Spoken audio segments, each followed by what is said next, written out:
భారతదేశంలో అనేకమైనటువంటి రహస్యంగా ఉండేటువంటి వైద్య విధానాలు ఎన్నో ఉన్నాయి.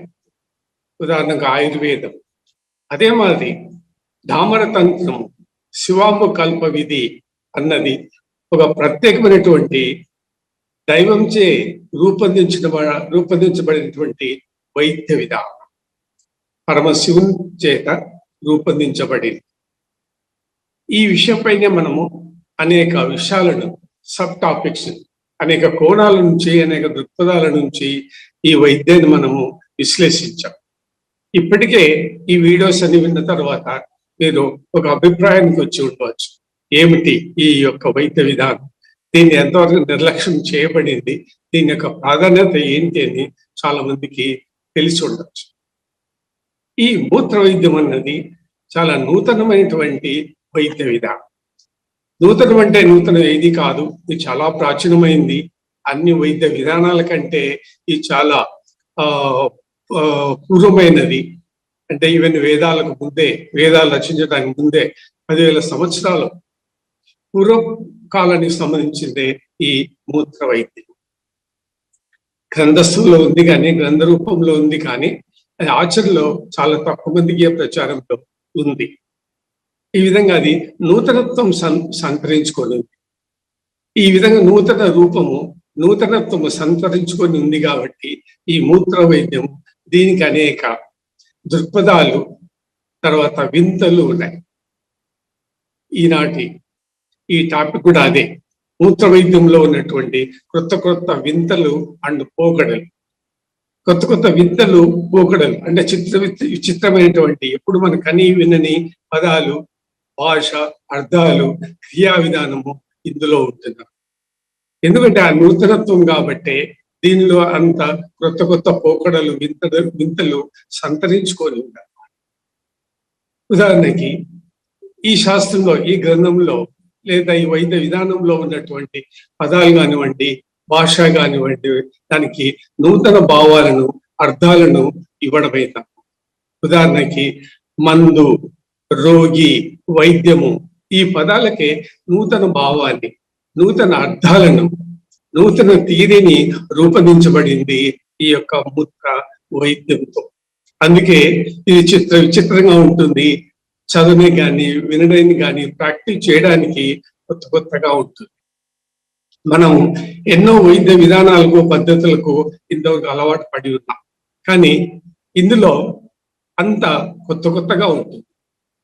ఆ మందేంటో, తీసుకునేది ఏంటో, ఆ క్రియా విధానము, పనిచేసే విధానము అన్ని కొత్తగా అనిపిస్తుంటాయి. కాబట్టి ఈ మూత్ర వైద్యంలో కొత్త పోకడలు మరియు వింతలు కనిపిస్తాయి.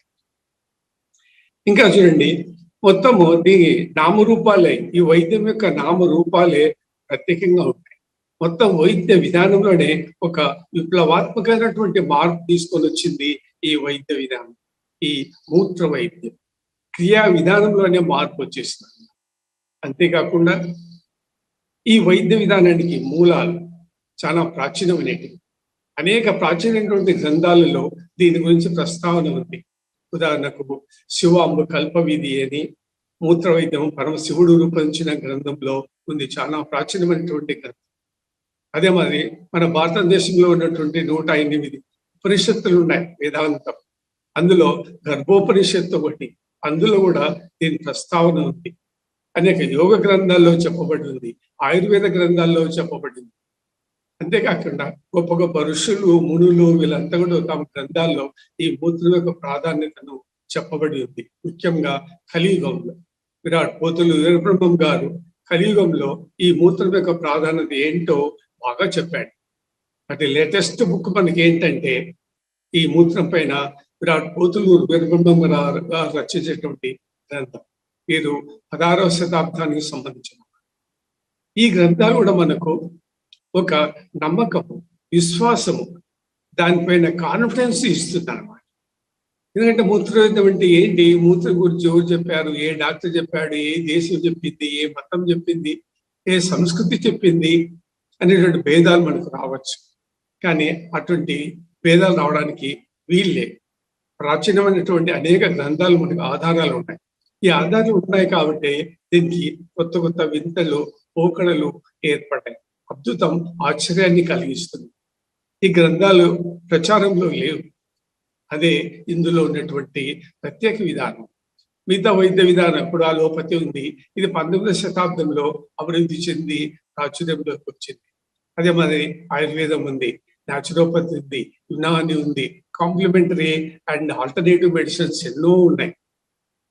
ఆ మాదిరిగా ఈ గ్రంథాలన్నీ మనకు ఒక విధమైన నమ్మకము, విశ్వాసము, అభిప్రాయం ఏర్పరచడానికి అవకాశం ఉంది. అదే మిగతా వైద్య పద్ధతులైతే మనకు అంత ఆధారాలు అంటే పూర్వకాలానికి చెందినటువంటి ఆధారాలు కానీ ఒక నమ్మకము, విశ్వాసము, ఒక పెద్ద గురువు లేదా దైవత్వము, దైవానికి సంబంధించినటువంటి సపోర్ట్, మద్దతు మనకు లేదు. కానీ మూత్ర వైద్యం అంతా దైవికమైనది, దైవ సంబంధమైనది, దైవాధీనమైనది, దైవం చేత రూపొందించబడింది. అందుకని మనకు నమ్మకము, విశ్వాసము కలిగిస్తుంది అన్నమాట. మిగతా వైద్య విధానంలో ఈ దైవిక సంబంధము ఈ వైద్యమందు లేదు. అంటే మతము లేదా దైవము, ఆధ్యాత్మికము, భక్తిభావాలతో సంబంధం లేనటువంటి వైద్య విధానాలు మిగతా పద్ధతులు. కానీ మూత్రంలో దైవికమైనది, దైవ సంబంధమైనది కాబట్టి మనకు నమ్మకము, విశ్వాసము కలిగిస్తుంది. ఇది ఒక కొత్త వింత, అద్భుతమైన వింత. అంటే వైద్యానికి దైవత్వానికి సంబంధాన్ని ఏర్పరచడం జరుగుతుంది ఇందులో. కాబట్టి మనకు నమ్మకము, విశ్వాసం ఏర్పడుతుంది. దైవం పైన మనకు నమ్మకం, విశ్వాసం ఏర్పడుతుంది. ధైర్యం కూడా వస్తుంది. స్వీకరించడానికి ప్రజలు ముందుకు వస్తారు. ఈ మధ్యకాలంలో చూడండి, ఈ మూత్ర వైద్యం పైన గ్రామాలలో ఊరున కథలుగా చెప్పుకుంటున్నారు ఈ మూత్ర వైద్యం గురించి. తెలియని వారు ఎవరు ఉండరు. అందరికీ, ప్రతి ఒక్కరికి తెలుసు. అందరూ ప్రస్తావించుకుంటున్నారు, మాట్లాడుకుంటున్నారు, కథలుగా చెప్పుకుంటున్నారు. మూత్రం తాగే వాళ్ళను సమాజం విచిత్రంగా చూస్తుంది. మూత్ర వైద్యం గురించి బోధించే వాళ్ళని సమాజం కొద్దిమంది విమర్శించుతుంది. అంటరాని వారిగా చూస్తా వారిని దూరంగా పెడుతుంది సమాజం. అటువంటి పరిస్థితులు. మరొక వింత ఏది, మరొక పక్క సైన్స్ దీనిపైన పరిశోధనలు చేస్తా ఉంది, కొత్త కొత్త ప్రయోగాలు చేస్తూ ఉంది. కొత్త అనారోగ్యాలకి కొత్త కొత్త మందులను ఈ మూత్రం నుంచే తయారు చేయడం జరుగుతుంది. ఇట్లా చూస్తే అన్ని మనకు విడ్డూరంగా కనిపిస్తాయి. కొత్త వింతలు కనిపిస్తాయి. ఎప్పుడు కని వినని సంఘటనలు, ఆచార విచారాలు ఈ మూత్రమందు కనిపిస్తాయి అన్నమాట. అంతేకాకుండా మొత్తం వైద్య విధానం యొక్క ముఖ చిత్రమే మార్చేసిందనమాట ఈ వైద్య విధానం. ఎందుకంటే ఇందులో ప్రధానమైనటువంటి 2 సూత్రాలు ఉన్నాయి. ఒకటి ప్రివెన్షన్, రోగ నిరోధం. రోగం రాక ముందుగానే మనము జాగ్రత్త పడ్డాం. అదే మాదిరి రోగ నిరోధక శక్తిని పెంచుకోవడం. చాలా జబ్బులు మనకు వస్తున్నాయి. దానికి కారణము మనకు రోగ నిరోధక శక్తి లేకపోవడం. ఆ రోగ నిరోధక శక్తిని ఈ మూత్రము పెంపొందించుంది అన్నమాట. తర్వాత ప్రివెన్షన్ చేస్తుంది, జబ్బులు రాకుండా నిరోధం చేస్తుంది. ఈ 2 ప్రత్యేక లక్షణాలు మూత్ర వైద్యం. మిగతా వైద్య విధానాల్లో మనకు ప్రివెన్షన్ లేదు. అంటే జబ్బులు రాకుండా ముందుగానే కాపాడడానికి కావాల్సినటువంటి విధానాలు ఇతర వైద్య పద్ధతుల్లో లేవు. ఒక మూత్ర వైద్యంలోనే prevention is better than cure, an ounce of cure is better than pound of cure treatment అన్నట్లు మనకు ఈ సామెతలు ఈ మూత్ర వైద్యానికి వర్తిస్తాయి. మొదలే మనము నిరోధం చేసుకోవచ్చు అనమాట ఈ మూత్రాన్ని తాగుతూ. ఎందుకు? మనకి ఇమ్యూనిటీ శక్తి పెరుగుతూ ఉంటుంది, రోగ నిరోధక శక్తి పెరుగుతూ ఉంటుంది. కాబట్టి మనకు ఆ ఫలితాలు లభిస్తాయి. ఈ యొక్క విధానము ఇతర వైద్య విధానాలలో లేదు. అందుకే ఇది ప్రత్యేకత అనమాట, ఒక వింత, ఒక అక్షరకరమైనటువంటి విషయం అనమాట మూత్ర వైద్యం. ప్రివెన్షన్, తర్వాత రోగ నిరోధక శక్తి, ఈ రెండింటిని పెంపొందిస్తుంది. అంతేకాకుండా వచ్చిన రోగాన్ని నయం చేయడమే కాకుండా, అంటే రోగ లక్షణాలను సప్రెస్, అణగదొక్కడానికి బదులు రోగం యొక్క మూలాలను తొలగిస్తుంది. రోగానికి కారణం ఏమిటి, మూల కారణాలు, దీని మూలం ఎక్కడుందని ఆ మూలాల పైన మూత్రం పనిచేస్తుంది. మిగతా పద్ధతులలో ఆ రోగం యొక్క లక్షణాల పైన, గుణాల పైన, సిమ్టమ్స్ పైన పనిచేసి ఆ రోగాన్ని, ఆ జబ్బును నయం చేస్తుంది. కానీ మూత్ర వైద్యము రోగం మూలాలకే పోతుంది అన్నమాట. అంతేకాకుండా మనకు జన్మ రోగాలు, జన్మతో సహా కొన్ని రోగాలు వస్తాయి. అంతేకాకుండా ఆది రోగాలు ఉంటాయి, మూల రోగాలు ఉంటాయి. దాని కారణాలు తెలియవు కానీ బాధపడుతూ ఉంటాయి. అటువంటి మూల రోగాలు, జన్మ రోగాలు, ఆది రోగులు, ఆది వ్యాధులు అంటే ఈ ఆది వ్యాధులను నయం చేస్తున్నారు. ఇది కూడా ఒక అద్భుత వింత. మన జన్మ రోగాలంటే తెలియవు, ఆ మూల రోగాలంటే తెలియవు, ఆది వ్యాధులు అంటే మనకు తెలియవు. అవి మనకు జన్మంత ఎంటబడుతూ ఉంటాయి. మనకు అనారోగ్యాలు కలిగిస్తూనే ఉంటుంది. అటువంటి వాటిని శరీరం నుండి తనంతా తానే గుర్తించి శరీరంలో నుంచి బయటకు పంపిస్తుంది. రాకెట్ వల్లే శరీరం నుంచి బయటికి బహిష్కరణ చేయడం జరుగుతుంది. ఇది కూడా ఒక అద్భుత వింత. ఇటువంటి సంఘటనలు మనం ఇతర వైద్య విధానాల్లో మనకు కనపడదు. శరీరం లోపల ఉన్నటువంటి శరీర అంతర భాగాల యొక్క రహస్యాలు మనకు తెలుస్తాయి. అంతేకాకుండా ఈ మూత్రంలో ఉన్నటువంటి చికిత్స రహస్యాలు మనకు తెలుస్తాయి. అవన్నీ తెలిపాడు పరమశివుడు. ఏంటి శరీరం ఏంటి, శరీరంలో రోగాలు ఎలా వస్తాయి, మూత్రం ఏంటి, దీంట్లో గొప్ప హీలింగ్ పవర్స్, దీనిలో ఏం శక్తి ఉంది, దీనిలోని హీలింగ్ పవర్ ఎలా ఉంటుంది, ఎలా వచ్చింది దీనికి హీలింగ్ పవర్, ప్రపంచంలో ఎక్కడ ఇటువంటి వింత లేదు. కాబట్టి దానికి చికిత్సా గుణాలు, లక్షణాలు, శక్తి ఎలా వచ్చింది అటువంటి రహస్యాలన్నీ మనం తెలుసుకోవచ్చు అన్నమాట. మిగతా వైద్య విధానాల్లో అంత జ్ఞానం మనకు ఉండదు, దాని లోపలికి పోవు. ఊడిగా ఆ మందు తినేసి మనం ఆ జబ్బును నయం చేసుకుంటాం. మూత్ర వైద్యంలో అట్లా కాదు. మన మూత్రం సేవించిన ప్రారంభించిన తర్వాత మన ఆలోచన విధానం మారిపోతుంది. మన ఆలోచన శరీరం లోపలికి పోతుంది, ఈ మూత్రంలోకి పోతుంది. ఇది ఎలా పనిచేస్తుంది, ఎలా రోగాన్ని నయం చేస్తుంది, ఈ మూత్రం ఎలా ఉత్పత్తి అవుతుంది, శరీరం లోపల ఉన్నటువంటి భాగాలు, అవయవాల యొక్క లక్షణాలు ఏంటి, రహస్యాలు ఏంటి అన్న విషయాలు కూడా మనకు, ఆ జ్ఞానం కూడా మనకు లభిస్తుంది. ఇంకొక వింత అద్భుతం ఏంటంటే, మనం చూడండి నిత్య జీవితంలో సహజమైన జీవన విధానం పాటించడం లేదు, ప్రకృతిని విమర్శించాం. సహజమైన జీవన విధానం పాటించడం లేదు, ప్రకృతిని అనుకరించడం లేదు, ప్రకృతికి వ్యతిరేకంగా మనం జీవిస్తున్నాం. ఈ రెండు కారణాల వల్లనే మనకి ఈ రోజుల్లో కొత్త కొత్త రోగాలు, అనేకమైన రోగాలు, చికిత్స లేని రోగాలు కూడా వస్తున్నాయి. వీటికి ఎంత పరిష్కారము, ఒక మూత్రము మాత్రమే అని పరమశివుడు చెప్తాడు. ఇప్పుడు మనం ఆర్గానిక్ ప్రొడక్ట్స్ అంటుంటే ఈ మధ్య చాలా ప్రాచుర్యంలోకి వచ్చింది. ఆర్గానిక్ అంటే ఎరువులు వేసి పండించే పంటల వల్ల వచ్చిన ధాన్యం. అదే మరొక పద్ధతి, మందులు వేసి, ఫెర్టిలైజర్స్, ఇన్సెక్టిసైడ్స్, మందులను వేసి పండించేటువంటి పంటలు, దాని నుంచి వచ్చేటువంటి ఆహార పదార్థాలు, ధాన్యం. ఈ రెండింటికి చాలా భేదం ఉంటుంది. ఈ మధ్యకాలంలో చాలా మంది ఆర్గానిక్ ప్రొడక్ట్స్ ఇంపార్టెన్స్ ఇస్తున్నారు. అలాగనే మందుల్లో కూడా మనకు ఆర్గానిక్ ప్రొడక్ట్స్, ఆర్గానిక్ మందులు ఉంటాయి. అంటే మూత్రము ఆర్గానిక్ మందు. అంటే ఇది biochemical medicine.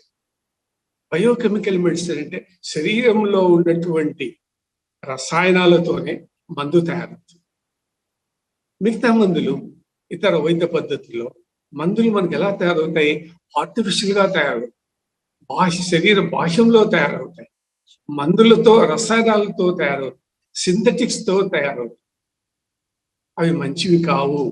Side effects, after effects, ill effects ఉంటాయనేటువంటి అభిప్రాయం ఈ రోజుల్లో మనం అనుభవిస్తూ ఉన్నాం.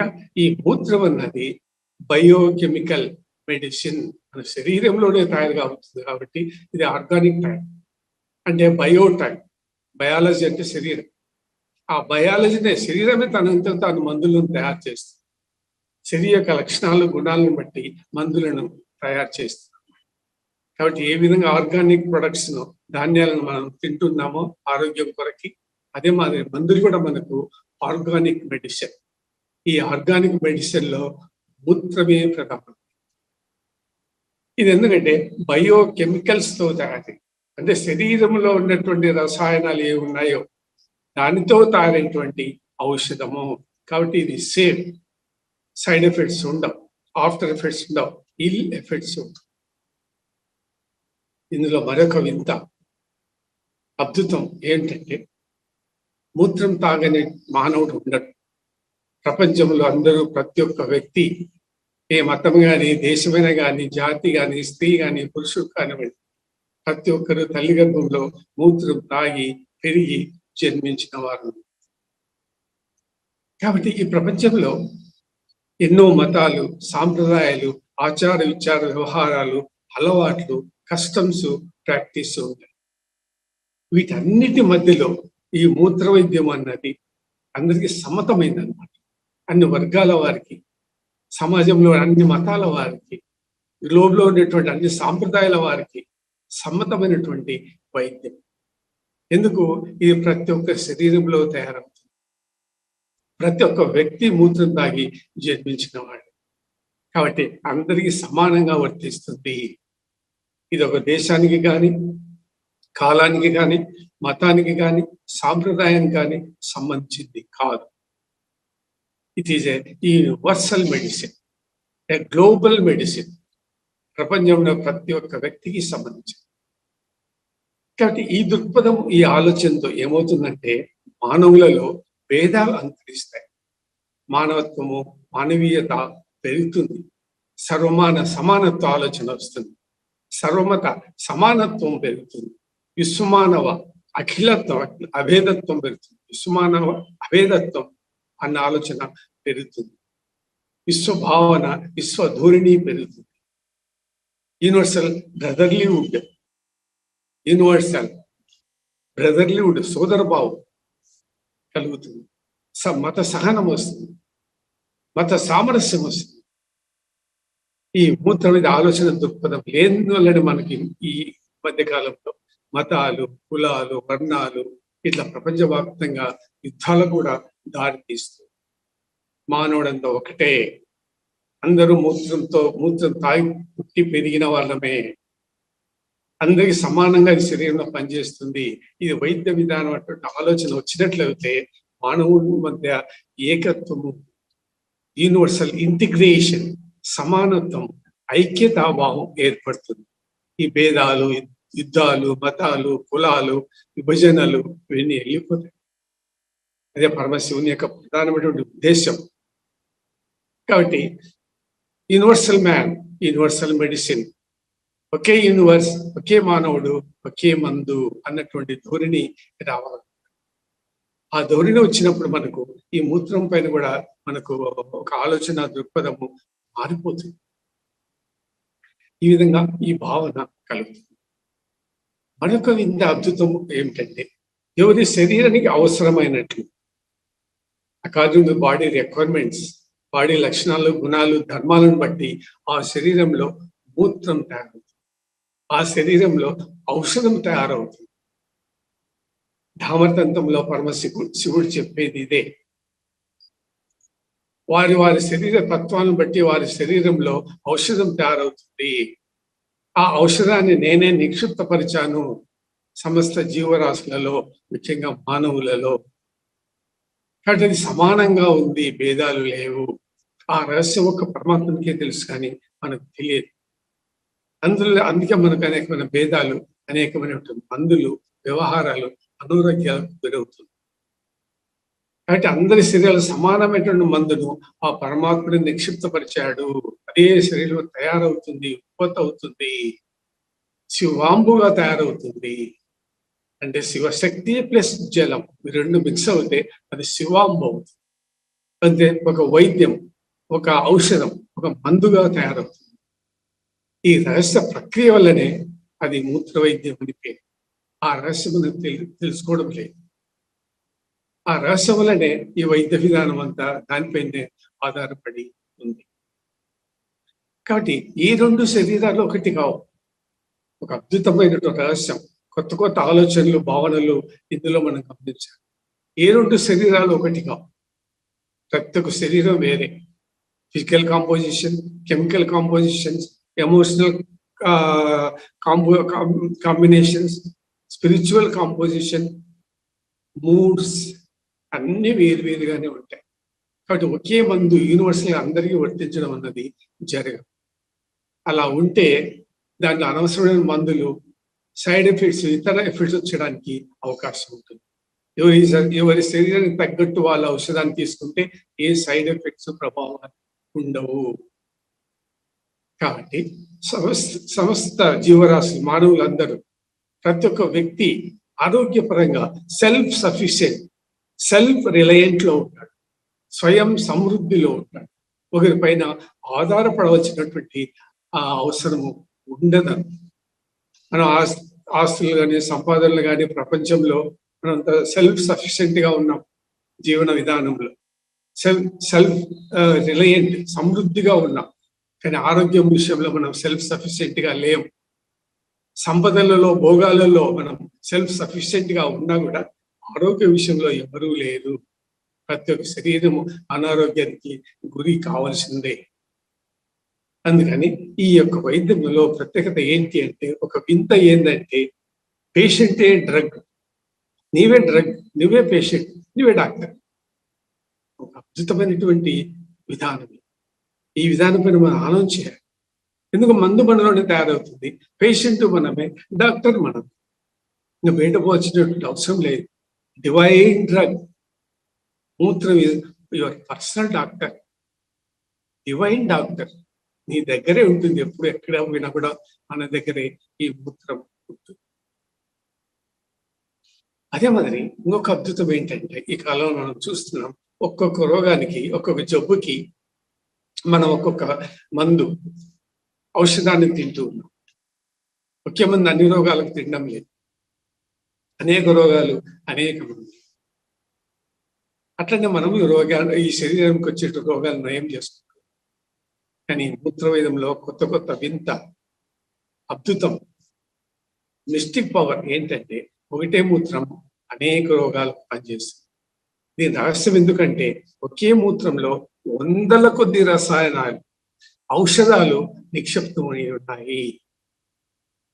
కాబట్టి అనేక రోగాలకు అనేక మందులు ఏ విధంగా తీసుకుంటున్నామో, అనేక మందులలో రసాయనాలు అంటే ఒకే మూత్రంలో ఉంటాయి. అందుకనే ఒకే మూత్రం అన్ని రోగాలు కూడా పనిచేస్తుంది. ఎక్కడ రోగం పుడుతుందో అక్కడే ఔషధం పుడుతుంది. గుర్తుపెట్టుకోవాలి.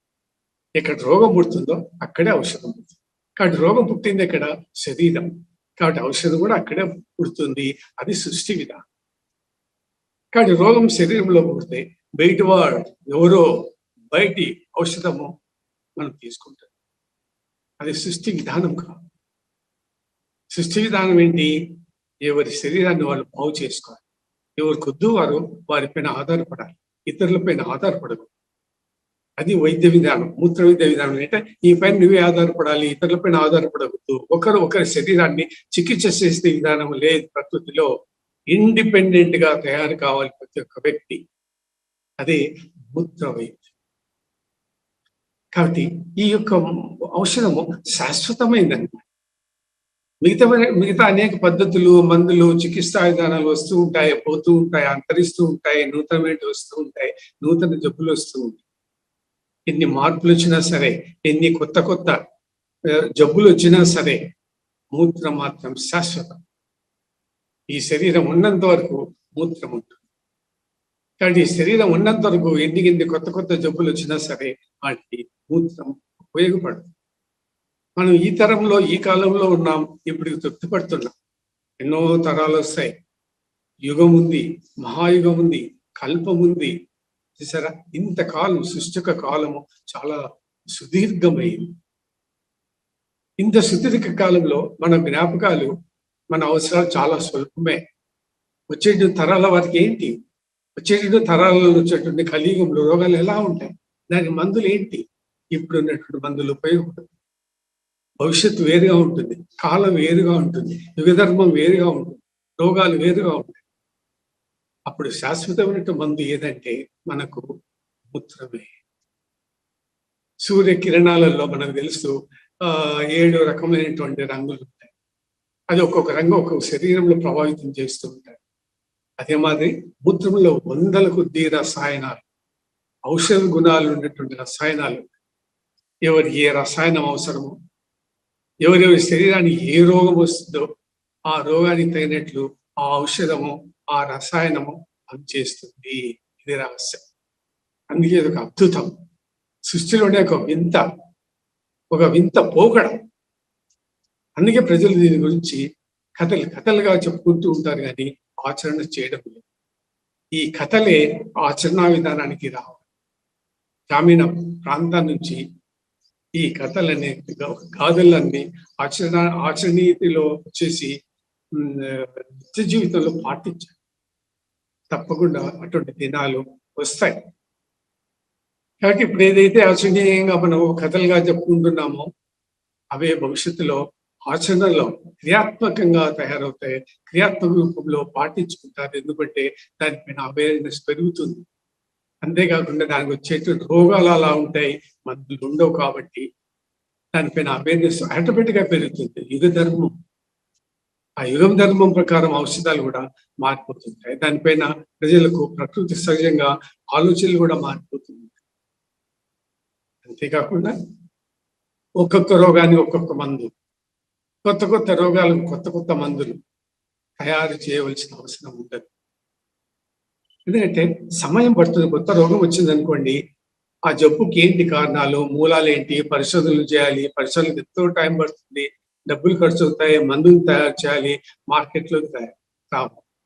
ఇంత లోపల ఎంతో ప్రాణ నష్టం, ఎంతో ఆరోగ్యం నశించిపోతుంది ప్రజలకి.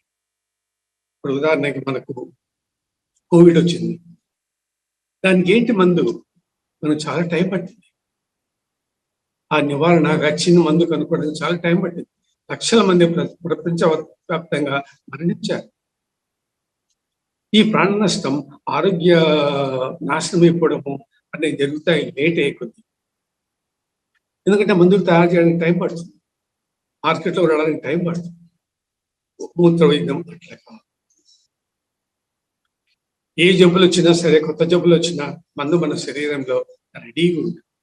Antiseptic, anti bacteria, anti viral, virus కూడా నశింపజేస్తుంది ఈ మూత్రం.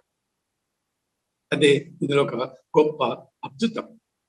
ఇందులో ఒక విషయం చూడండి, ఇందులో క్లినిక్స్ ఉండవు, మెడికల్ క్లినిక్స్, హాస్పిటల్స్ ఉండవు, క్లినికల్ డాక్టర్స్ ఉండవు, ఫిజిషియన్స్ ఉండవు, హాస్పిటల్స్ ఉండవు. బజార్లు కదా అప్పుడు మనకి అనేక హాస్పిటల్స్ ఉన్నట్లు ఈ యూరినోపతికి, మూత్రవిద్యానికి హాస్పిటల్స్ కనపడవు. ఇక్కడ గవర్నమెంట్లో కానీ, ప్రైవేట్లో కానీ, బజార్లో కానీ మనకి హాస్పిటల్స్ ఉండవు, డాక్టర్లు ఉండరు. యూరినోథెరపీ, వీళ్ళను యూరినోపత్ అంటారు, అంటే డాక్టర్లు అంటారు, యూరినోథెరపిస్ట్ అన్నారు. ఈ డాక్టర్లు ఉండరు, క్లినిక్స్ ఉండవు.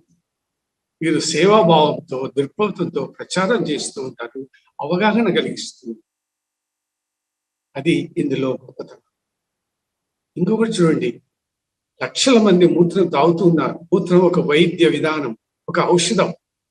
పాపం ఈ తాగే వాళ్ళందరూ గుప్తంగా, రహస్యంగా, నిగూఢంగా అండర్ గ్రౌండ్ లో జీవిస్తున్నారు. ప్రపంచానికి తెలియదు.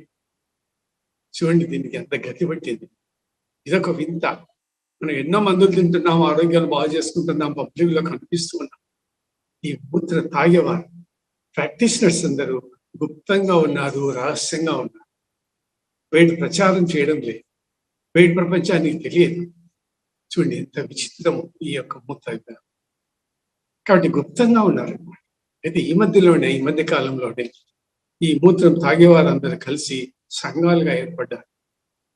యూరిన్ డ్రింకర్స్ యూనియన్స్ జిల్లా స్థాయిలో, రాష్ట్ర స్థాయిలో, దేశ స్థాయిలో, ప్రపంచ స్థాయిలో సంఘాలు ఉన్నాయి. Water of foundation of India, national UT therapy union, universal urine users unity, ఇట్లా పెద్ద పెద్ద సంస్థల నుండి వచ్చినాయి. వీరంతా ఎప్పుడు కలుస్తూ ఉంటారు. కాబట్టి మనం ఆ సంఘాల గురించి మనకు పరిచయాలు ఉంటే, అందులో సభ్యత్వం తీసుకుంటే మనకు ఈ వైద్య విధానం మనకు తెలుస్తుంది. ఇంకొక వింత ఇందులో ఏమిటంటే, మనం మూత్రాన్ని విసర్జన చేస్తున్నాం, ఇది వేస్ట్ ప్రొడక్ట్, పనికిరాని ప్రొడక్ట్ పాయిజన్ అని. కానీ ప్రపంచంలో అనేక దేశాలు ఈ మూత్రాన్ని ఉపయోగించి మందులను తయారు చేస్తుంది. ఆ ఇంగ్లీష్ పేర్లతో, ఆ ఇంగ్లీష్ మందుల పేర్లతో మార్కెట్లో చలామణి అవుతున్నాయి ఈ మందులు. అవన్నీ మూత్రంతో చేసేటువంటి మందులే. ఉదాహరణకు యురేకినాస్ అనేటువంటి పదార్థము, సబ్స్టెన్స్, మూల పదార్థము యూరిన్ లో ఉంది.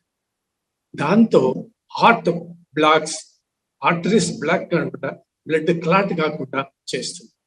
ఈ మందును తయారు చేశారు big manufacturing companies, big pharma companies కోట్ల రూపాయలు సంపాదిస్తుంది. అదే మాదిరి ప్రొఫాసి అనేటువంటి ఇంగ్లీష్ పేరుతో గల మందు ఒకటి మూత్రంతోనే తయారు చేశారు. అది కూడా బజార్లో లభిస్తా ఉంది. యాంటీ నియోప్లాస్టిన్ అనేది ఒక సబ్స్టెన్స్ మూత్రంలో, దాంతో క్యాన్సర్ ట్రీట్మెంట్ ఉపయోగిస్తున్నారు. ఆ మందును మూత్రంతోనే తయారు చేసింది. ఎందుకంటే మూత్రంలో యాంటీ క్యాన్సర్ సబ్స్టెన్సెస్ ఉన్నాయని ఈ మధ్యనే వందల మంది రోగులకి, క్యాన్సర్ పేషెంట్స్ కి ఈ మూత్ర మందులు, ఇంగ్లీష్ పేరుతో ఉన్నటువంటి ఈ మందును అందించి చికిత్స చేస్తూ ఉన్నారు. చూడండి, మరొక గొప్ప రహస్యం, ఒక అద్భుతం. మూత్రాన్ని ఒక పక్క విసర్జిస్తున్నాం, మరొక పక్క ఈ మూత్రంతో మందులు తయారు చేస్తున్నాం. ఇది విచిత్రమే కదా ప్రపంచంలో. అయినా ఈ మూత్ర విద్య గాని, మూత్ర శాస్త్రము గాని, వైద్య విద్య గాని, దీని పుట్టినీళ్ళు భారతదేశంలోనే పుట్టింది. దీనికి ప్రథమ గ్రంథం, ఒకటే గ్రంథం, ప్రపంచంలో ఉండేటువంటి ఒకటే గ్రంథం, ధామర్తంతం అనేది ఒక భారతదేశంలోనే ఉంది. ఎక్కడా లేదు. మరి ఏ దేశంలో పుట్టలే, ఏ గ్రంథంలో దీని ప్రస్తావన లేదు. ఇటువంటి గ్రంథాలను వాళ్ళు చదివి దానిలోని రహస్యాలను గ్రహించి మందులను తయారు చేస్తున్నారు. ఆ మందులను తింటూ మూత్రాన్ని విసర్జిస్తున్నాం, ఒక పక్క ఆ మూత్రంతో తయారు చేసినటువంటి మందులు మనం తింటూ. ఇది విచిత్రమే కదా, అద్భుతమే కదా ప్రపంచం. కాబట్టి వీళ్ళంతా సమాజంలో ఈ మూత్రం తాగే వారిని అందరినీ అంటరాని వారిగా చూస్తుంది. సమాజం వీళ్ళని ఎలివేషన్, దూరంగా పెట్టింది అనమాట. వాళ్ళ గుర్తింపు లేదు, వాళ్ళ సలహాలను తీసుకోవడం లేదు. అంటే అన్టచబిలిటీగా చూస్తున్నారు అనమాట, తక్కువ వారినిగా చూస్తున్నారు. కాబట్టి యూరిన్ డ్రింకర్స్ ని ద్వేషంగా భావిస్తున్నారు, ద్వేషణగా చూస్తున్నారు, ద్వేషిస్తూ ఉన్నారు, అసహ్యంగా చూస్తున్నారు, వాళ్ళు దూరంగా పెడుతున్నారు. అందుకే మూత్రం తాగేవారు కూడాను గుప్తంగా, రహస్యంగా బయట చెప్పుకోవడం. ఎందుకంటే సమాజంలో గుర్తింపు కానీ, దానికి పేరు ప్రతిష్టలు కానీ లేదు. సమాజం అసహ్యంగా చూస్తా ఉంది, ఏహబాహ్యంగా చూస్తుంది, మూత్రాన్ని ద్వేషిస్తాను, ఆసక్తి లేదు, అనాసక్తి ఉంది, అయిష్టత కనపరుస్తున్నారు పబ్లిక్. అందుకని వీళ్ళు ఎప్పుడూ రహస్యంగా, గుప్తంగా ఉంటారు. వీళ్ళు అన్టచబుల్, సమాజం దూరంగా ఉండేవారు అని చెప్పుకుంటుంటారు. కానీ వీరిపైన పెద్ద బాధ్యత ఉంది ఈ రోజుల్లో. ఎందుకంటే యంగ్స్టర్స్, రాబో తరాల వారికి, ప్రస్తుతం ఎవరైతే మూత్రం తీసుకుంటున్నారో వీరు వారికి మూత్రం తీసుకునేటువంటి అలవాటు నేర్పించాలి. ఎందుకంటే రాబో తరం వారు, కలియుగంలో ఇంకా ముందు ముందు వచ్చేవారు అనేకమైనటువంటి సమస్యలు ఎదుర్కోవాల్సి వస్తుందన్నమాట. ఈ రోగాలు, జబ్బులు, మందులు లేని రోగాలు వస్తాయి, అనేకమైనటువంటి రోగాలు వస్తాయి, విచిత్రమైనటువంటి రోగాలు వస్తాయి, మందులు ఉండవు. కాబట్టి రాబోయేటువంటి తరం వారు అది ఉపయోగపడంగా మనము వాళ్ళకి మేలుకొల్పాలి, వాళ్ళలో అవగాహన కలగజేయాలి, ఎడ్యుకేషన్ చేయాలి. వాళ్ళు ఏమైనా అనుకోండి, మన గురించి మన బాధ్యత దీన్ని ప్రచారం చేయడమే, 10 మందికి చెప్పడమే, బోధించడమే.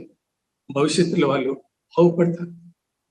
భవిష్యత్ తరాలకు మందు, మూత్రం ఒకటే, వేరే లేదు. డామర్తంత్రంలో చెప్పబడింది ఇదే. అంతేకాకుండా ఇంకోటి చూడండి, ఈ వైద్య విధానంలో డాక్టర్ ఉండరు, కానీ శరీరం పట్టుకునేది ఉండదు. No touching of body. ఒక శరీరాన్ని డాక్టర్ పట్టుకొని ఎగ్జామ్ చేసేటువంటి విధానం మూత్ర వైద్యంలో ఉండదు. No unclothed examination of body. శరీరం పైన బట్టలన్నీ తీసేసి డయాగ్నోస్ చేయడం కానీ, లేదా మెషినరీలో ఏదైనా ఎంఆర్ఐ కానీ ఇవి స్కాన్లు చేయడం కానీ, అన్క్లాత్డ్ టచింగ్ ఆఫ్ ది బాడీ కానీ ఉండదు. సర్జరీలు ఉండవు, ఇంటర్వెన్షన్ ఉండదు, హ్యూమన్ బీయింగ్ ఇంటర్వెన్షన్ ఉండదు. అదే మాది భారతదేశంలో మన హేతువాదం ఉన్నారు. హేతువాదులు కూడా ఇది సమ్మతింపబడినటువంటి వైద్య విధానం. ఎందుకంటే మూత్ర వైద్యాన్ని సైన్స్ కూడా సమర్థించింది. మూత్ర వైద్యము హేతువాదానికి కూడా ఉపయోగపడుతుంది. హేతుబద్ధమైనది అన్నమాట మూత్ర వైద్యం. కాబట్టి వాళ్ళని కూడా సంతృప్తి పరుస్తుంది. భారతదేశంలో అనేకమైనటువంటి మనకు సాంప్రదాయాలు ఉన్నాయి, సంస్కృతులు, సాంప్రదాయాలు, ఆచార విచార వ్యవహారాలు ఉన్నాయి. అందరికీ సమ్మతమైంది. చూడ పక్క మనకు వైష్ణవులు ఉన్నారు, శైవులు ఉన్నారు, తర్వాత శాక్తేయులు ఉన్నారు, గణోపాతులు ఉన్నారు, సూర్యోపాసకులు ఉన్నారు, చంద్రోపాసకులు ఉన్నారు, చూసారా, ద్వైతులు ఉన్నారు, అద్వైతులు ఉన్నారు, విశిష్టాద్వైతులు ఉన్నారు, శుద్ధ ద్వైతులు ఉన్నారు, చూసారా. అదే మాదిరి అనేక సంస్కారాలతో ఉండే వాళ్ళు ఉంటారు, అలవాట్లతో ఉండే వాళ్ళు ఉంటారు, వర్ణాశ్రమ కర్మానుష్ఠానం చేసే వాళ్ళు ఉన్నారు, గ్రామ దేవతలు పూజించే వాళ్ళు ఉన్నారు, ఇంటి దేవతలు ఉన్నారు. ఇన్ని నమ్మకాలు, విశ్వాసాలతో వాళ్ళ సాంప్రదాయాలు ఉన్నాయి. కానీ ఈ అన్ని రకాల గ్రూపులలో ఉన్నది కామన్ వస్తువు పదార్థం శరీరమే. ఈ అన్ని శరీరాలకు జబ్బు వస్తుంది, ఈ అన్ని శరీరాలకు వైద్యం మూత్రమే. అట్లా సమైక్యతను, ఏకత్వాన్ని చాటి చెప్తుంది మూత్ర వైద్యం. అందుకే దీనిలో కొత్త కొత్త వింతలు, పోకడలు చాలా ఉన్నాయి. ఆ విషయాన్ని కూడా మనం ఈ యొక్క నామతంత్ర మూత్ర వైద్యంలో నేర్చుకోవాలి. కాబట్టి ఈ అనేకమైన విషయాలతో మనం ఈ వీడియో ముగిద్దాం. మరొక అంశంతో మళ్ళీ కలుద్దాం. అంతవరకు సెలవు. జై హింద్. నమస్తే.